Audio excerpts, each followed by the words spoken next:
Back आज की इस वीडियो में हम HTML बैकग्राउंड इमेजेस के बारे में स्टडी करेंगे और उन्हें मुकम्मल तौर पर जो है वो समझने की कोशिश करेंगे।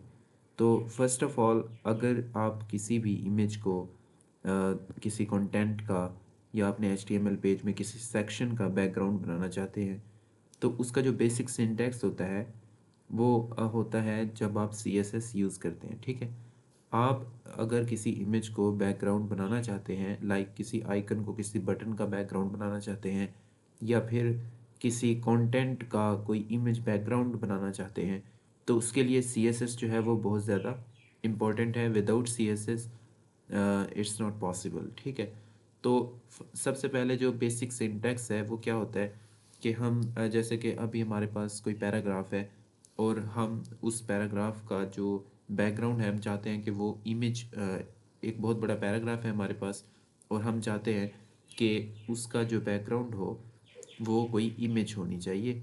ठीक है, तो हम क्या करते हैं, हमारे पास एक सिंपल सा सिंटैक्स होता है, जैसे कि फॉर एग्जांपल हम यहाँ पर पैराग्राफ टैग को लेकर आएंगे। ठीक है, सबसे पहले उसके बाद हम यहाँ पर स्टाइल एट्रीब्यूट यूज़ करेंगे एंड देन यहाँ पर हम एक प्रॉपर्टी यूज़ करते हैं जिसका नाम है बैकग्राउंड इमेज। यहाँ पर हमें एक फंक्शन चाहिए URL।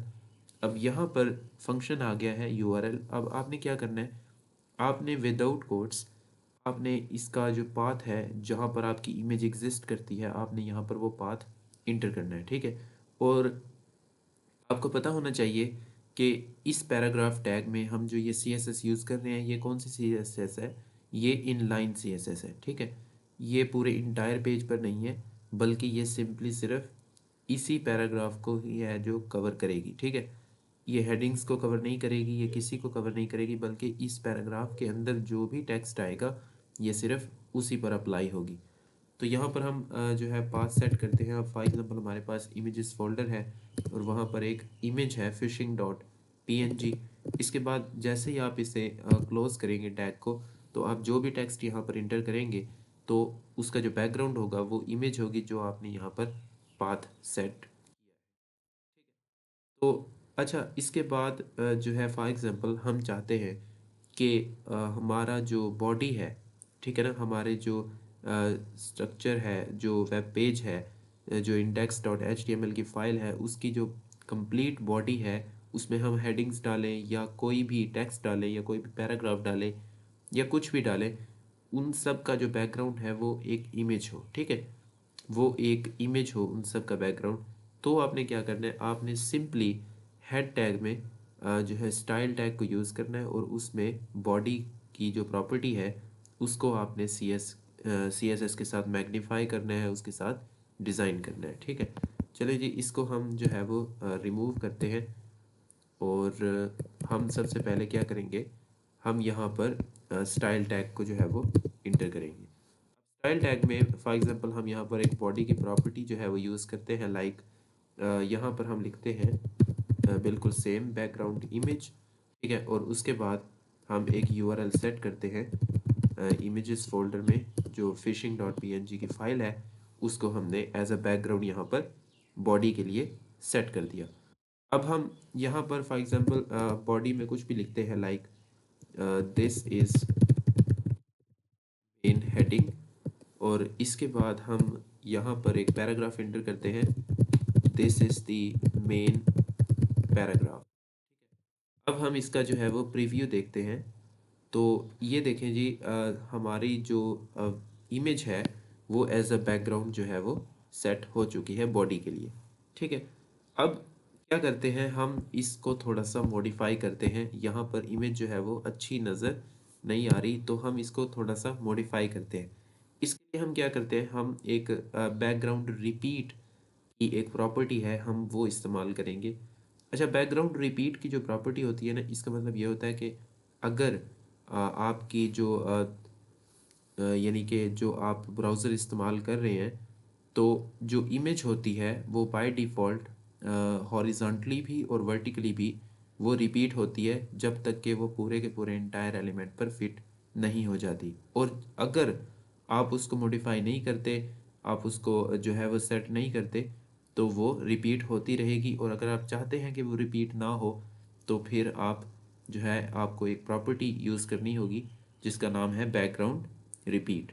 ठीक है, तो यहाँ पर हम बैकग्राउंड रिपीट की जो प्रॉपर्टी है वो हम यहाँ पर यूज़ करेंगे और इसे फॉर एग्जांपल मैं लिख देता हूँ यहाँ पर नो रिपीट। ठीक है, अब ये रिपीट नहीं होगी बल्कि ये अपना जो करेक्ट प्रोपोर्शंस हैं उनको जो है वो सेट कर लेगी ब्राउज़र के हवाले से, जिस तरह का ब्राउज़र होगा। उसके बाद एक और प्रॉपर्टी होती है बैकग्राउंड कवर। ठीक है, अब बैकग्राउंड कवर जो है ये एक प्रॉपर्टी होती है जब फॉर एग्जांपल आप इस प्रॉपर्टी को सेट करते हैं, यानी कि आप चाहते हैं कि आपकी जो बैकग्राउंड इमेज हो उसको आप जब कवर पर सेट करते हैं तो वो विदाउट स्ट्रेचिंग वो पूरे के पूरे इंटायर एलिमेंट को जो है वो कवर कर लेती है और वो स्ट्रेच भी नहीं होती बल्कि उसमें कोई डिस्टॉर्शन भी नहीं होती। ठीक है, तो जैसे ही आप ये प्रॉपर्टी जो है वो कवर पर सेट करते हैं बैकग्राउंड यानी कि जब आप बैकग्राउंड कवर लगाते हैं तो आपकी जो इमेज है वो डिस्टॉर्ट नहीं होती और वो स्ट्रेच भी नहीं होती, ना ही उसके कोई प्रोपोर्शंस जो हैं वो ख़राब होते हैं और उसकी प्रॉपर्टीज़ भी जो है वो सेम रहती हैं। तो हम यहाँ पर जो है वो बैकग्राउंड जो साइज़ है वो प्रॉपर्टी हम यहाँ पर यूज़ करेंगे और उसको कवर पर जो है वो हम सेट करेंगे। तो यहाँ पर बैकग्राउंड साइज़ की हमारे पास एक प्रॉपर्टी है और इसको मैं सेट कर देता हूँ फॉर एग्जांपल। अब जैसे ही मैंने इसको कवर पर सेट किया तो आप इसको चेक कर सकते हैं, यहाँ पर जो है ये बहुत ही अच्छी नज़र आ रही है क्योंकि हमने इसको कवर पर सेट कर दिया। अब ये जितना भी हमारा जो ब्राउज़र का टैब खुला है ये उसी को ही कवर करेगी। अच्छा, इसके बाद एक और प्रॉपर्टी है वो मैं यहाँ पर सेट करता हूँ जैसे कि बैकग्राउंड अटैचमेंट। ठीक है, और इसको मैं सेट कर देता हूँ फिक्स्ड।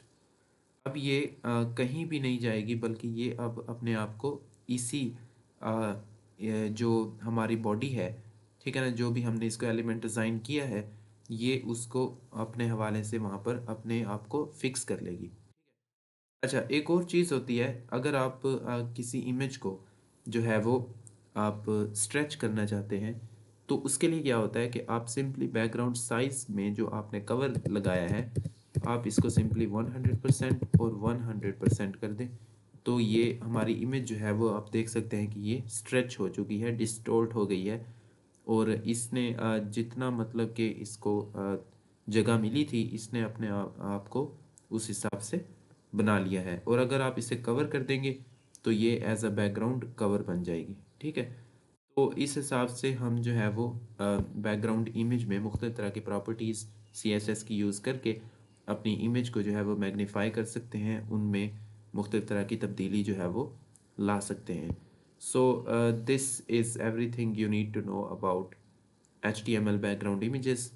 उम्मीद करता हूँ कि आपको आज का जो ट्यूटोरियल है अबाउट HTML बैकग्राउंड इमेजेस ये पसंद आया होगा। Thank you for watching and I will see you in the next video.